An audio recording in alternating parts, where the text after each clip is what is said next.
Hola, ¿qué tal amigos de Canal de Justicia? Hoy estaremos hablando sobre un tema relevante del trabajo y la previsión social, donde estaremos viendo la duración de jornada máxima, ya sea para las personas de mayores de 18 años o menores de 18 años.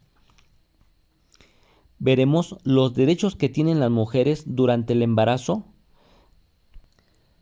para que no les exijan un esfuerzo considerable y signifique un peligro para su salud en relación con la gestación, ya que el patrón estará obligado a adoptar las medidas adecuadas para prevenir accidentes y de esa manera ustedes poder saber qué derechos pueden obtener a partir de él. Y no se les olvide suscribirse a Canal de Justicia y darles un like para que no se pierdan los demás contenidos que estaremos subiendo. Sin más preámbulo, comencemos.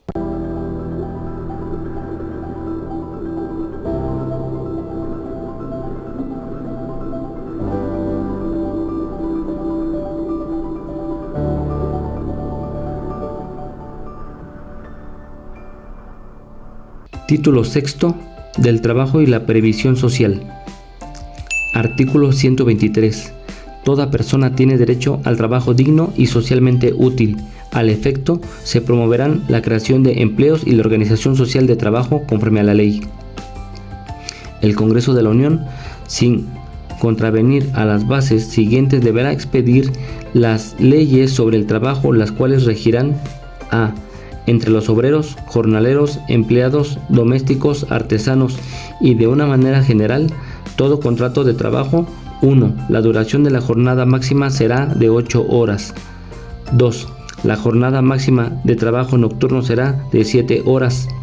Quedan prohibidas las labores insalubres o peligrosas, el trabajo nocturno industrial y todo otro trabajo después de las 10 de la noche, de los menores de 16 años. 3. Queda prohibida la utilización del trabajo de los menores de 15 años. Los mayores de esta edad y menores de 16 tendrán como jornada máxima la de 6 horas. 4. Por cada 6 días de trabajo deberá disfrutar el operario de un día de descanso, cuando menos. 5. Las mujeres durante el embarazo no realizarán trabajos bajo exijan un esfuerzo considerable y signifiquen un peligro para su salud en relación con la gestación. Gozarán forzosamente de un descanso de 6 semanas anteriores a la fecha fijada aproximadamente para el parto y las 6 semanas posteriormente al mismo, debiendo percibir su salario íntegro y conservar su empleo y los derechos que hubieran adquirido por la relación de trabajo. En el periodo de lactancia tendrán 2 descansos extraordinarios por día, de media hora cada uno para alimentar a sus hijos. 6. Los salarios mínimos que deberán disfrutar los trabajadores serán generales o profesionales. Los primeros regirán a las áreas geográficas que se determinen. Los segundos se aplicarán en ramas determinadas de la actividad económica o en profesiones, oficios o trabajos especiales. El salario mínimo no podrá ser utilizado como índice, unidad, base, medida o referencia para fines ajenos a su naturaleza.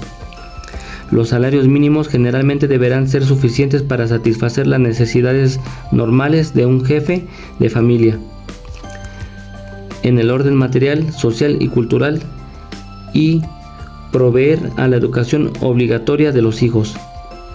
Los salarios mínimos profesionales se fijarán considerando además las condiciones de las distintas actividades económicas. Los salarios mínimos se fijarán por una comisión nacional integrada por representantes de los trabajadores, de los patrones y del gobierno, la que podrá auxiliarse de las comisiones especiales de carácter consultivo que consideren indispensables para el mejor desempeño de sus funciones. 7. Para el trabajo igual debe corresponder salario igual sin tener en cuenta sexo ni nacionalidad. 8. El salario mínimo quedará exceptuado de embargo, compensación o descuento. 9. Los trabajadores tendrán derecho a una participación en las utilidades de las empresas regulada de conformidad con las siguientes normas. A. Una comisión nacional integrada de representantes de los trabajadores, de los patronos y del gobierno.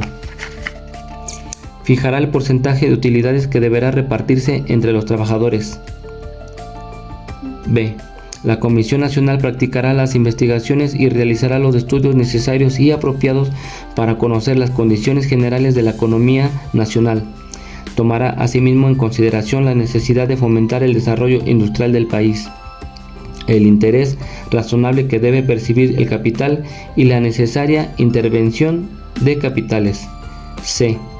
La misma comisión podrá revisar el porcentaje fijado cuando existan nuevos estudios e investigaciones que los justifiquen.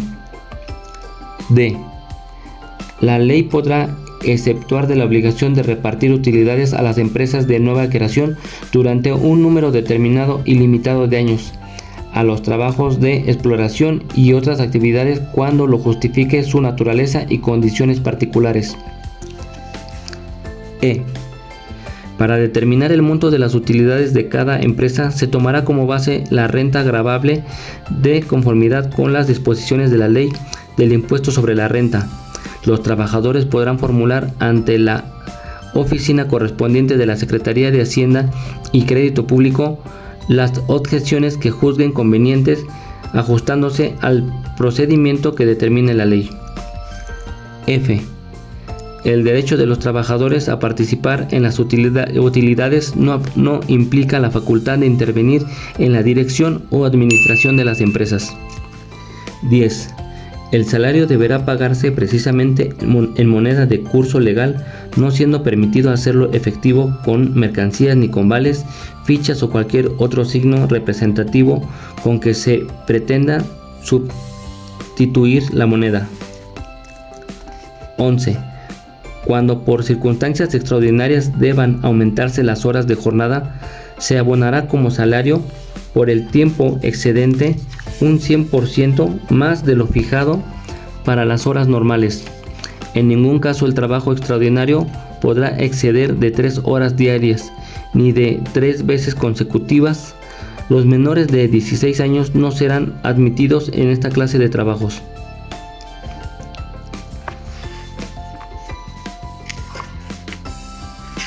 12. Toda empresa agrícola, industrial, minera o de cualquier otra clase de trabajo estará obligada, según lo determinen las leyes reglamentarias, a proporcionar a los trabajadores habitaciones cómodas e higiénicas.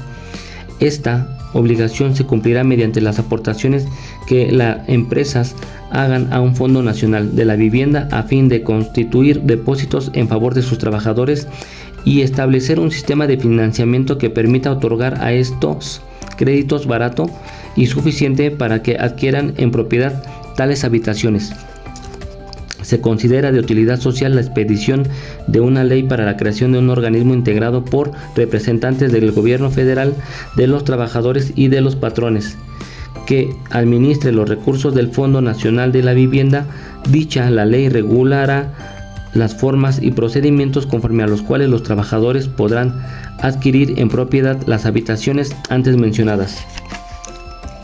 Las negociaciones a que se refiere el párrafo primero de esta fracción, situadas fuera de las poblaciones, están obligadas a establecer escuelas, enfermerías y demás servicios necesarios a la comunidad.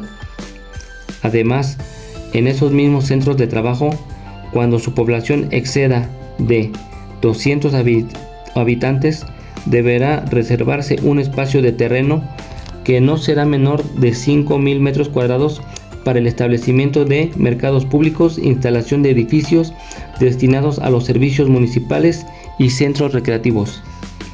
Queda prohibido en todo centro del trabajo el establecimiento de expendios de bebidas embriagantes y de casas de juegos de azar. 13.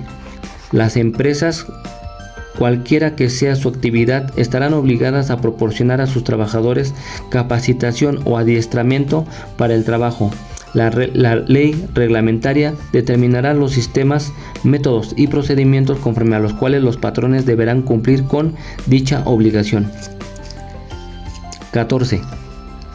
Los empresarios serán responsables de los accidentes del trabajo y de las enfermedades profesionales de los trabajadores sufridas con motivo o en ejercicio de la profesión o trabajo que ejecuten.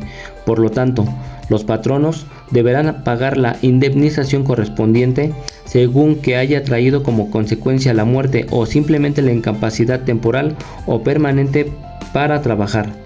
De acuerdo con lo que las leyes determinen, esta responsabilidad subsistirá aún en el caso de que el patrono contrate el trabajo por un intermediario.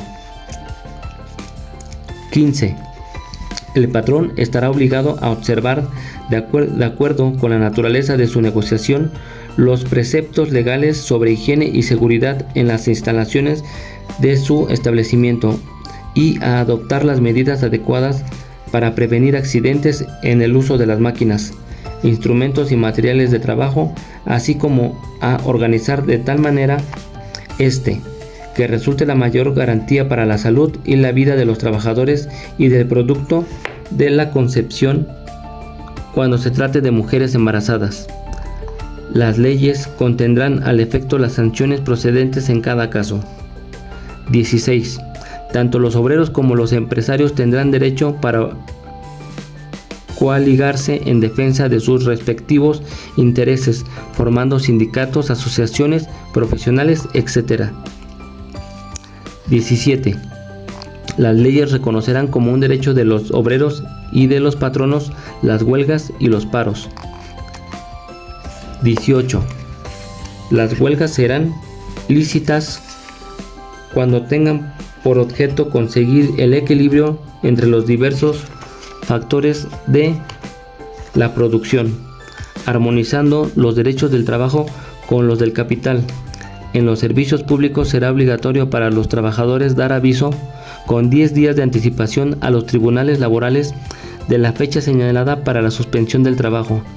Las huelgas serán consideradas como ilícitas únicamente la mayoría de los huelguistas ejerciera actos violentos contra las personas o las propiedades, o en caso de guerra, cuando aquellos pertenezcan a los establecimientos y servicios que dependan del gobierno.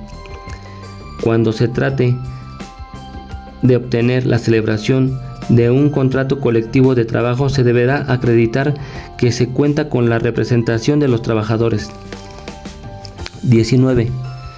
Los paros serán lícitos únicamente cuando el exceso de producción haga necesario suspender el trabajo para mantener los precios en un límite costeable, previa aprobación de los tribunales laborales.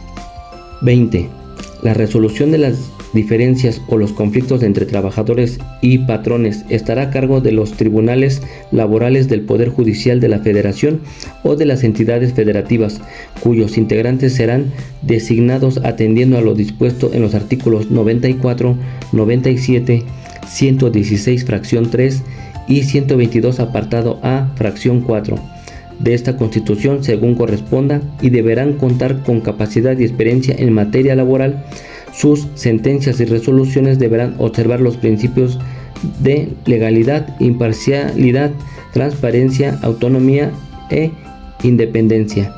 Antes de acudir a los tribunales laborales, los trabajadores y patrones deberán asistir a la instancia conciliatoria correspondiente en el orden local. La función conciliatoria estará a cargo de los centros de conciliación especializados e imparciales que se instituyan en las entidades federativas. Dichos centros tendrán personalidad jurídica y patrimonio propios. Contarán con plena autonomía técnica, operativa, presupuestaria, de decisión y de gestión. Se regirán por los principios de certeza, independencia, legalidad, imparcialidad, confiabilidad, eficacia, objetividad, profesionalismo, transparencia y publicidad. Su integración y funcionamiento se determinará en las leyes locales. La ley determinará el procedimiento que se debe observar en la instancia conciliatoria, En todo caso, la etapa de conciliación consistiría en una sola audiencia obligatoria con fecha y hora debidamente fijadas de manera expedita. Las subsecuentes audiencias de conciliación solo se realizarán con el acuerdo de las partes en conflicto. La ley establecerá las reglas para que los convenios laborales adquieran condición de cosa juzgada, así como para su ejecución. En el orden federal, la función conciliatoria estará a cargo de un organismo descentralizado. Al organismo descentralizado le corresponda además el registro de todos los contratos colectivos de trabajo y las organizaciones sindicales, así como todos los procesos administrativos relacionados. El organismo descentralizado a que se refiere el párrafo anterior contará con personalidad jurídica y patrimonio propios, plena autonomía técnica, operativa, presupuestaria, de decisión y de gestión. Se regirá por los principios de certeza, independencia, legalidad, imparcialidad, confiabilidad, eficacia, objetividad, profesionalismo, transparencia y publicidad. Su integración y funcionamiento se determinará en la ley de la materia. Para la designación del titular del organismo descentralizado a que se refiere el párrafo anterior, el Ejecutivo Federal someterá una terna a consideración de la Cámara de Senadores, la cual, previamente comparecencia de las personas propuestas, realizará la designación correspondiente. La designación se hará por el voto de las 2/3 partes de los integrantes de la Cámara de Senadores presentes, dentro del improrrogable plazo de 30 días. Si la Cámara de Senadores no resolviere dentro del dicho plazo, ocupará el cargo aquel que, dentro de dicha terna, designe el Ejecutivo Federal. En caso de que la Cámara de Senadores rechace la totalidad de la terna propuesta, el Ejecutivo Federal someterá una nueva. En los términos del párrafo anterior, si esta segunda terna fuere rechazada, ocupará el cargo la persona que dentro de dicha terna designe el Ejecutivo Federal. El nombramiento deberá recaer en una persona que tenga capacidad y experiencia en las materias de la competencia del organismo descentralizado, que no haya ocupado un cargo en algún partido político ni haya sido candidato a ocupar un cargo público de elección popular en los 3 años anteriores a la designación, y que goce de buena reputación y no haya sido condenado por delito doloso. Asimismo, deberá cumplir los requisitos que establezca la ley. Desempeñará su cargo por periodos de 6 años y podrá ser reelecto por una sola ocasión. En caso de falta absoluta, el sustituto será nombrado para concluir el periodo respectivo. Solo podrá ser removido por causa grave en los términos del título 4 de esta Constitución, y no podrá tener ningún otro empleo, cargo o comisión, con excepción de aquellos en que actúen en representación del organismo y de los no remunerados en actividades docentes, científicas, culturales o de beneficencia. 21. Si el patrono se negare a someter sus diferencias al arbitraje o a cumplir con la resolución, se dará por terminado el contrato de trabajo y quedará obligado a indemnizar al obrero con el importe de 3 meses de salario, además de la responsabilidad que le resulte del conflicto. Esta disposición no será aplicable en los casos de las acciones consignadas en la fracción siguiente. Si la negativa fuere de los trabajadores, se dará por terminado el contrato de trabajo. 22.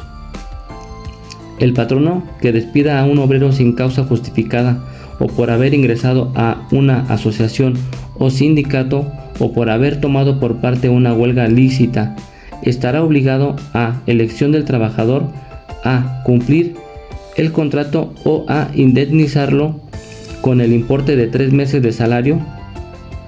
La ley determinará los casos en que el patrono podrá ser eximido de la obligación de cumplir el contrato mediante el pago de una indemnización.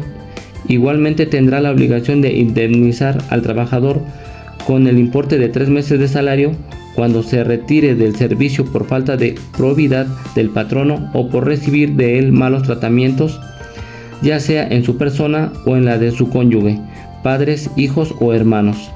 El patrono no podrá eximirse de esta responsabilidad cuando los malos tratamientos provengan de dependientes o familiares que obren con el conocimiento o tolerancia de él. 22 bis. Los procedimientos de requisitos que establezca la ley para asegurar la libertad de negociación colectiva y los legítimos intereses de trabajadores y patrones deberán garantizar, entre otros, los siguientes principios. Inciso A. Representatividad de las organizaciones sindicales y, inciso B, certeza en la firma, registro y depósito de los contratos colectivos de trabajo. Para la resolución de conflictos entre sindicatos, la solicitud de celebración de un contrato colectivo de trabajo y la elección de dirigentes, el voto de los trabajadores será personal, libre y secreto. La ley garantizará el cumplimiento de estos principios con base a lo anterior. Para la elección de dirigentes, los estatutos sindicales podrán, de conformidad con lo dispuesto en la ley, fijar modalidades procedimentales aplicables a los respectivos procesos. 23. Los créditos en favor de los trabajadores por salario o sueldos devengados en el último año y por indemnizaciones tendrán preferencia sobre cualquiera otro en los casos de concurso o quiebra. 24. De las deudas contraídas por los trabajadores a favor de sus patronos, de sus asociados, familiares o dependientes, solo será responsable el mismo trabajador y en ningún caso y por ningún motivo se podrá exigir a los miembros de su familia ni serán exigibles dichas deudas por la cantidad excedente del sueldo del trabajador en un mes. 25. El servicio para la colocación de los trabajadores será gratuito para estos, ya se efectúe por oficinas municipales, bolsas de trabajo o por cualquier otra institución oficial o particular. En la presentación de este servicio se tomará en cuenta la demanda de trabajo y, en igualdad de condiciones, tendrán prioridad quienes representen la única fuente de ingreso en su familia. 26. Todo contrato de trabajo celebrado en un mexicano y un empresario extranjero deberá ser legalizado por la autoridad municipal competente y visado por el cónsul de la nación a donde el trabajador tenga que ir, en el concepto de que, además de las cláusulas ordinarias, se especificará claramente que los gastos de repatriación quedan a cargo del empresario contratante. 27. Serán condiciones nulas y no obligarán a los contrayentes aunque se expresen en el contrato. Inciso A. Las que estipulen una jornada inhumana por lo notariamente excesiva, dada la índole del trabajo. Inciso A. Las que estipulen una jornada inhumana por lo notariamente excesiva, dada la índole del trabajo. Inciso B. Las que fijen un salario que no sea remunerador a juicio de los tribunales laborales. Inciso C. Las que estipulen un plazo mayor de una semana para la percepción del jornal. Inciso D. Las que señalen un lugar de recreo, fonda, café, taberna, cantina o tienda para efectuar el pago del salario cuando no se trate de empleados en esos establecimientos. Inciso E. Las que entrañen obligación directa o indirecta de adquirir los artículos de consumo en tiendas o lugares determinados. Inciso F. Las que permitan retener el salario en concepto de multa. Inciso G. Las que constituyan renuncia hecha por el obrero de las indemnizaciones a que tenga derecho por accidente del trabajo y enfermedades profesionales, perjuicios ocasionados por el incumplimiento del contrato o despedírsele de la obra. Inciso H. Todas las demás estipulaciones que impliquen renuncia de algún derecho consagrado a favor del obrero en las leyes de protección y auxilio a los trabajadores. 28.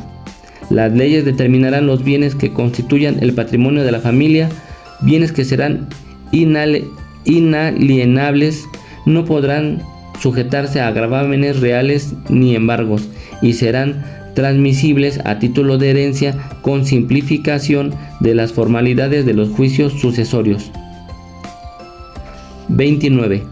Es de utilidad pública la ley del seguro social y ella comprenderá seguros de invalidez, de vejez, de vida, de cesación involuntaria del trabajo, de enfermedades y accidentes, de servicios de guardería y cualquier otro encaminado a la protección y bienestar de los trabajadores, campesinos, no asalariados y de otros sectores sociales y sus familiares.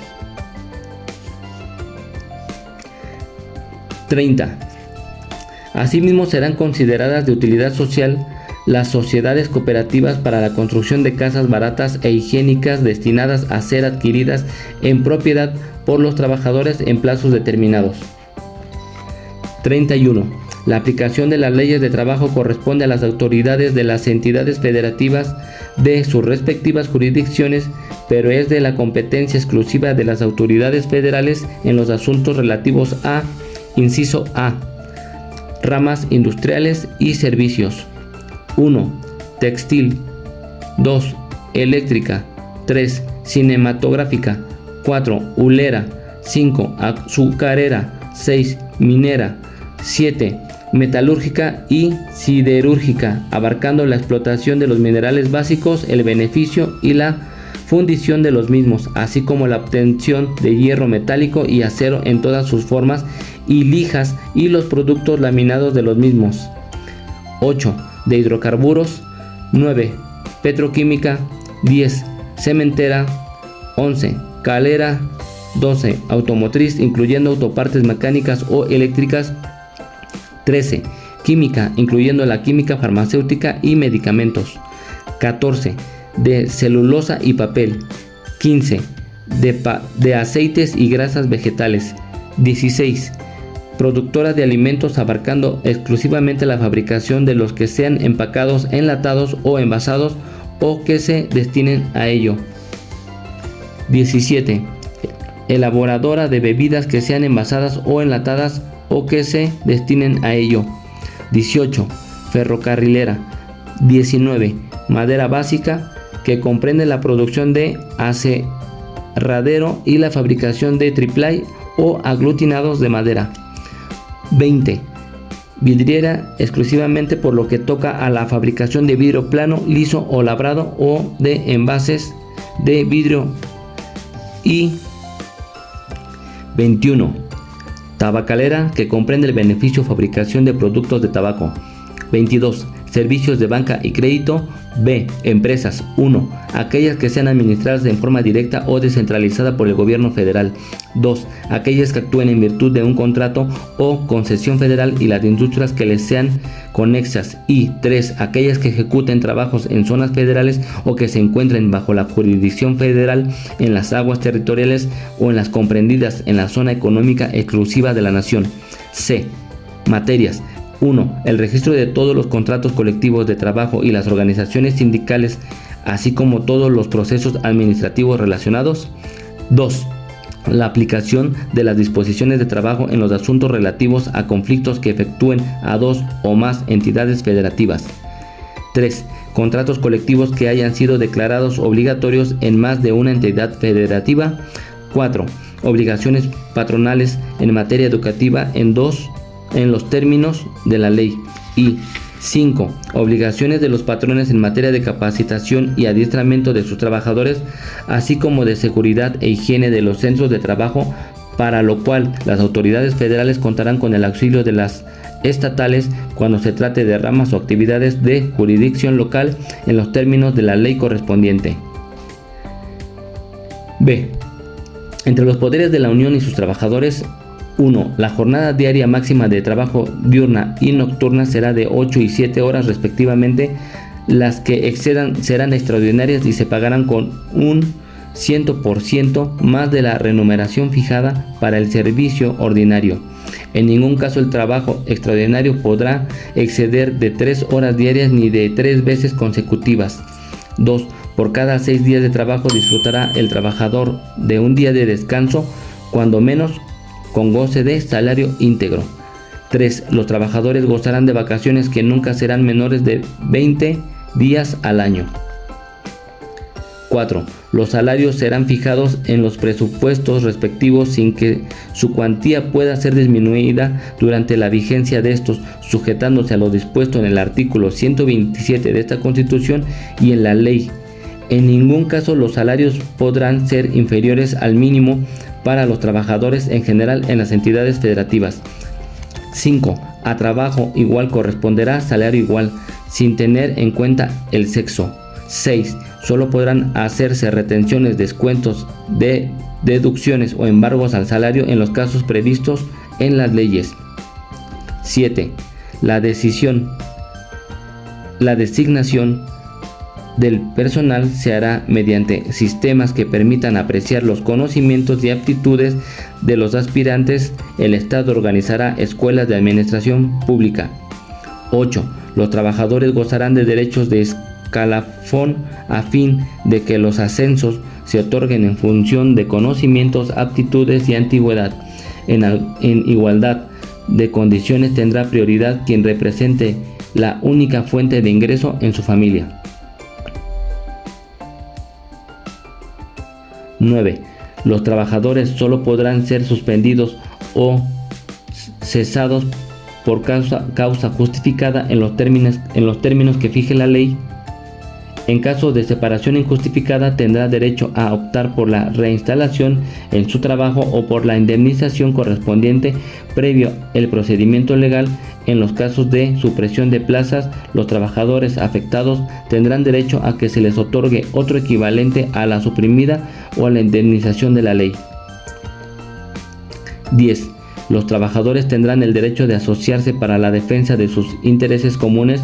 Podrán asimismo hacer el uso del derecho de huelga previo el incumplimiento de los requisitos que determine la ley respecto de una o varias dependencias de los poderes públicos, cuando se violen de manera general y sistemática los derechos que este artículo les consagra.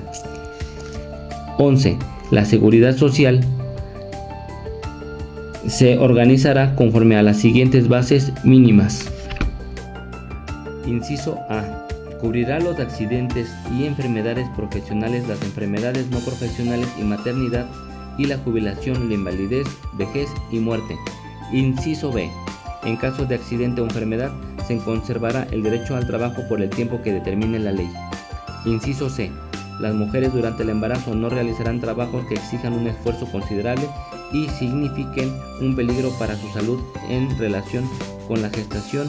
Gozarán forzosamente de un mes de descanso antes de la fecha fijada aproximadamente para el parto y otros 2 después del mismo, debiendo percibir un salario íntegro y conservar su empleo y los derechos que hubieren adquirido por la relación de trabajo. En el periodo de lactancia tendrán 2 descansos extraordinarios por día de media hora cada uno para alimentar a sus hijos. Además disfrutarán de asistencia médica y obstétrica, de medicinas, de ayudas para la lactancia y del servicio de guarderías infantiles. Inciso D. Los familiares de los trabajadores tendrán derecho a asistencia médica y medicinas en los casos y en la proporción que determine la ley. Inciso E. Se establecerán centros para vacaciones y para recuperación, así como tiendas económicas para beneficio de los trabajadores y sus familiares. Inciso F. Se proporcionarán a los trabajadores habitaciones baratas en arrendamiento o venta conforme a los programas previamente aprobados. Además, el Estado, mediante las aportaciones que haga, establecerá un Fondo Nacional de la Vivienda a fin de constituir depósitos en favor de dichos trabajadores y establecer un sistema de financiamiento que permita otorgar a estos crédito barato y suficiente para que adquieran en propiedad habitaciones cómodas e higiénicas, o bien para construirlas, repararlas, mejorarlas o pagar pasivos adquiridos por estos conceptos. Las aportaciones que se hagan a dicho fondo serán enteradas al organismo encargado de la seguridad social, regulándose en su ley y en las que corresponda la forma y el procedimiento conforme a los cuales se administre o se administrará el citado fondo y se otorgarán y adjudicarán los créditos respectivos. 12. Los conflictos individuales, colectivos o intersindicales serán sometidos a un tribunal federal de conciliación y arbitraje integrado según lo prevenido en la ley reglamentaria. Los conflictos entre el Poder Judicial de la Federación y sus servidores serán resueltos por el Consejo de la Judicatura Federal. Los que se susciten entre la Suprema Corte de Justicia y sus empleados serán resueltos por esta última. 13. Los militantes marinos, personal de servicio exterior, agentes del Ministerio Público, peritos y los miembros de las instituciones policiales se regirán por sus propias leyes. Los agentes del Ministerio Público, los peritos y los miembros de las instituciones policiales de la Federación, las entidades federativas y los municipios podrán ser separados de sus cargos si no cumplen con los requisitos que las leyes vigentes en el momento del acto señalen para permanecer en dichas instituciones o removidos por incurrir en responsabilidad en el desempeño de sus funciones. Si la autoridad jurisdiccional resolviere que la separación, remoción, baja, cese o cualquier otra forma de determinación del servicio fue injustificada, el Estado solo estará obligado a pagar la indemnización y demás prestaciones a que tenga derecho, sin que en ningún caso proceda su reincorporación al servicio, cualquiera que sea el resultado del juicio o medio de defensa que se hubiere promovido.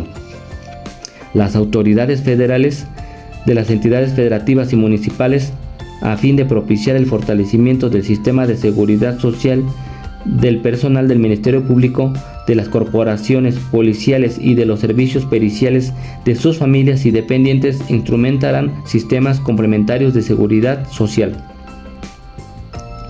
El Estado proporcionará a los miembros del activo del Ejército, Fuerza Aérea y Armada las prestaciones a que se refiere el inciso F de la fracción 11 de este apartado, en términos similares a través del organismo encargado de la seguridad social de los componentes de dichas instituciones. 13 bis.